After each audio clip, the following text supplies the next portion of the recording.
Hello everyone. आज की class में बताने वाले हैं, ध्यान देंगे, साइंस का इम्पोर्टेंट सब्जेक्टिव क्वेश्चन, लघु उत्तरीय क्वेश्चन आज की क्लास में बताने वाले हैं, जिसे आप लॉन्ग क्वेश्चन कहते हैं। ठीक है, तो चलिए बताते हैं आपका कि प्रकाश का वर्ण विक्षेपण किसे कहते हैं। ठीक है, आपका मोस्ट इम्पोर्टेंट क्वेश्चन है।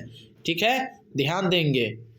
तो चलिए उत्तर में लिखिएगा, जब कांच की प्रिज्म से प्रकाश का पुंज जो है ना गुजरता है, क्या होता है, गुजरता है या मिलता है, तो यह 7 रंगों में यानी 7 रंगों में बैठ जाता है। यानी ये इसका विक्षेपण जो होते हैं ना, कितने रंगों में मतलब जाके बैठ जाते हैं, 7 रंगों में जाके बैठ जाता है, जिससे प्रकाश का वर्ण विक्षेपण कहते हैं। जिसे क्या कहते हैं, प्रकाश का वर्ण विक्षेपण कहते हैं। समझ गए ना। तो इन 7 रंगों को बैंगनी, हल्के नीले यानी नीला, हरा। ठीक है, आइए देखेंगे क्वेश्चन। पीला, ऑरेंज और लाल वर्ण क्रम में व्यवस्था प्राप्त होती है। यह सभी रंग अलग अलग कोण पर मुड़ता है। ये सारे रंग जो है ना अलग अलग कोण पे जाकर मुड़ते हैं। लाल रंग सबसे कम मुड़ता है। लाल रंग क्या होते हैं, सबसे कम मुड़ता है। चलिए अगला नंबर क्वेश्चन है आपका, ध्यान दीजिएगा कि तारे क्यों टिमटिमाते हैं। तारे क्यों टिमटिमाते हैं जी, मोस्ट इम्पोर्टेंट क्वेश्चन है, ध्यान दीजिएगा। तो जब तारे का प्रकाश जो है ना पृथ्वी के वायुमंडल में प्रकाश करता है यानी प्रवेश करता है, क्या होता है, प्रवेश करता है यानी पहुंचता है, तो उसे बढ़ते हुए अपवर्तनांक वाले माध्यम से गुजरना पड़ता है। क्या, अपवर्तनांक वाले माध्यम से क्या होता है, गुजरना पड़ता है। तो इसके कारण तारों का प्रकाश क्या होता है, लगातार यानी अधिक मात्रा में पृथ्वी की त्रिज्या की तरफ यानी मुड़ता है। समझ गया ना। तो बताइए, माध्यम के अपवर्तनांक में अनियमित उतार और चढ़ाव होते रहते हैं। माध्यम के अनियमित अपवर्तनांक का क्या होते हैं, उतार और चढ़ाव होते, कम और बेसी उसका चढ़ाव होते रहते हैं। ठीक है, आइए तो अगला नंबर क्वेश्चन के बारे में बताते हैं। अगला नंबर क्वेश्चन है आप, चलिए बताइएगा, समझ गए होंगे उम्मीद करते हैं। चलिए अगला नंबर क्वेश्चन है आपके लिए, स्क्रीन बोर्ड के सामने ध्यान देंगे। स्वच्छ आकाश का रंग हमें नीला दिखाई पड़ता है, जबकि किसी अंतरिक्ष यात्री को काला प्रतीत होता है। क्यों। मोस्ट इम्पोर्टेंट क्वेश्चन है जी, कि सूर्य का प्रकाश जब वायुमंडल में प्रवेश करता है, तब प्रकाश का प्रकीर्णन जो होता है, लाल रंग का प्रकीर्णन सबसे कम होता है। लाल रंग का प्रकीर्णन क्या होता है जी, सबसे कम होता है। आपको ऑब्जेक्टिव में पूछ देगा, ठीक है ना। और नीले रंग का प्रकीर्णन सबसे अधिक होता है। यानी नीले रंग का जो प्रकीर्णन आपसे पूछा जाए तो कम होता है या अधिक होता है, तो आपको नीले रंग का जब ये आपको कह दिया जाए ना, तो अधिक होगा। क्या होगा, अधिक होगा। और लाल रंग का प्रकीर्णन मतलब कह दिया जाए तो आपको कम हो जाएगा। ठीक है, तो रंग के प्रकीर्णन में नीले रंग की अधिकता, नीले रंग की क्या होती है, अधिकता होती है। इसीलिए आकाश का रंग नीला दिखाई देता है। अंतरिक्ष में प्रकाश का प्रकीर्णन नहीं होता है, इसीलिए अंतरिक्ष यात्री को आकाश का काला दिखाई देता है। समझ गए कि नहीं, समझ गए होंगे उम्मीद करते हैं अच्छे तरीका से। आइए तो अगला नंबर क्वेश्चन है आपका, मोस्ट इम्पोर्टेंट क्वेश्चन है जी। बताइए, दृष्टि दोष। दृष्टि दोष क्या है जी, यह कितने प्रकार के होता है। ऑब्जेक्टिव में आपको पूछ देगा कि दृष्टि दोष कितने प्रकार के होते हैं, कमेंट करके आप बताइए जी। और दृष्टि दोष क्या है, तो सामान्य नेत्र द्वारा 25 सेमी पर की वस्तु को स्पष्ट यानी देख पाता है। ठीक है, सामान्य नेत्र द्वारा 25 सेमी पर की वस्तु को देख यानी स्पष्ट देख सकता है।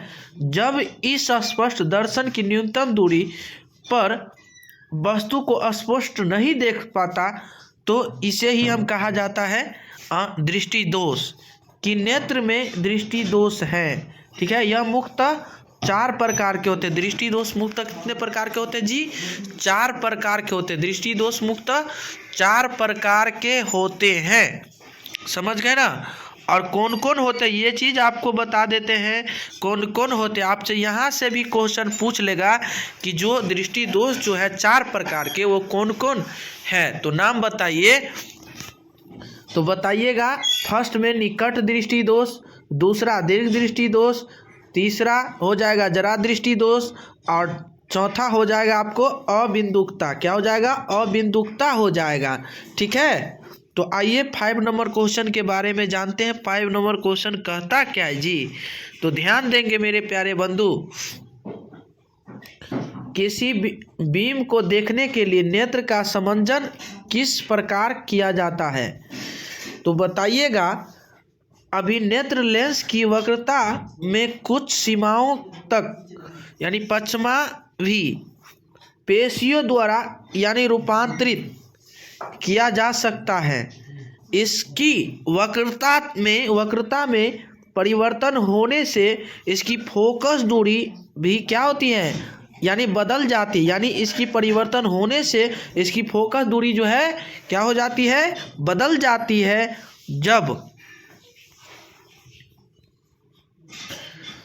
जब पेशियाँ स्थिर होती हैं तो अभिनेत्र लेंस पतला हो जाता है। ऐसी दशा में फोकस दूरी क्या होती है? उसका मतलब बढ़ जाती है, यानी अधिक हो जाता है।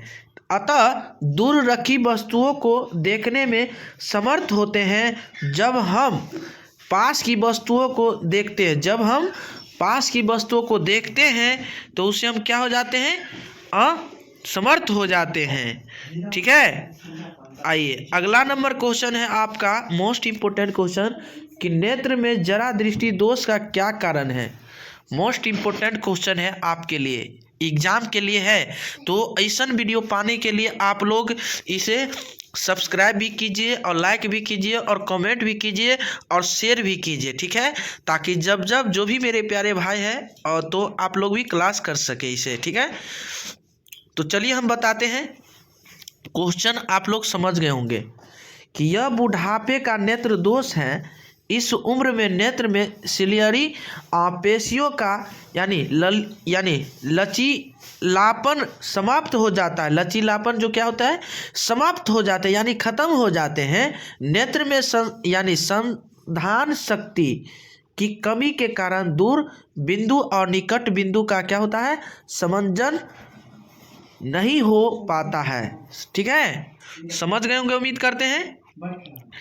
आइए बताते हैं 7 नंबर क्वेश्चन।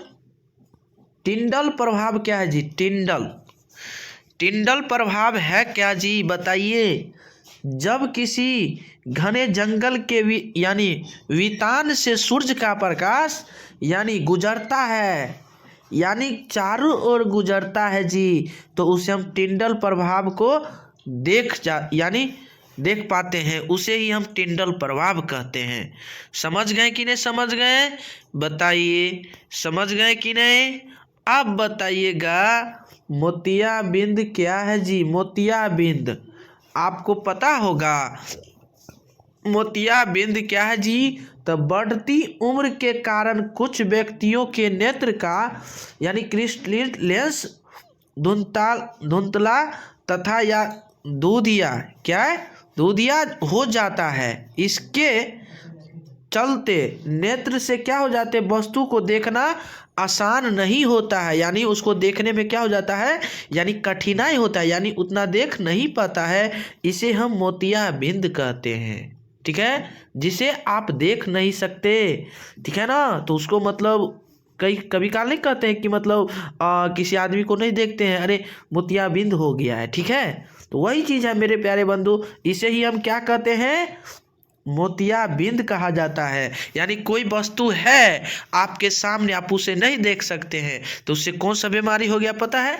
मोतियाबिंद। समझ गए ना? उसे हम क्या कहते हैं? मोतियाबिंद, ठीक है। आइए तो जानते हैं 9 नंबर क्वेश्चन है आपके लिए। कैसे व्यक्ति नेत्रदान नहीं कर सकते? Most important question.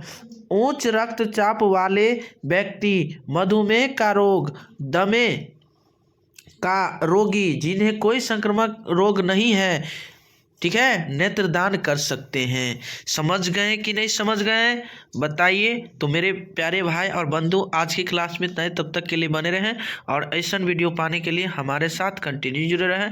और साथ ही साथ आप लोग इसे सब्सक्राइब कीजिए, लाइक कीजिए, कमेंट कीजिए और शेयर भी कर दीजिए, ताकि जब जब लाइव क्लास आऊँ तो आप लोग को भी ज़रूर मिल सके। ठीक है, तो आप लोग कंटिन्यू हमारे साथ बने रहें और ऐसा वीडियो पाने के लिए हमारे साथ कंटिन्यू जुड़े रहें। और ठीक है, और आप लोग ऑफलाइन आना चाहते हैं तो आ सकते हैं मधुबनी में, और ऑनलाइन का भी व्यवस्था है, ऑनलाइन भी क्लास कर सकते हैं सबसे आसान भाषा में। ठीक है, तो चलिए आज की क्लास में इतना ही।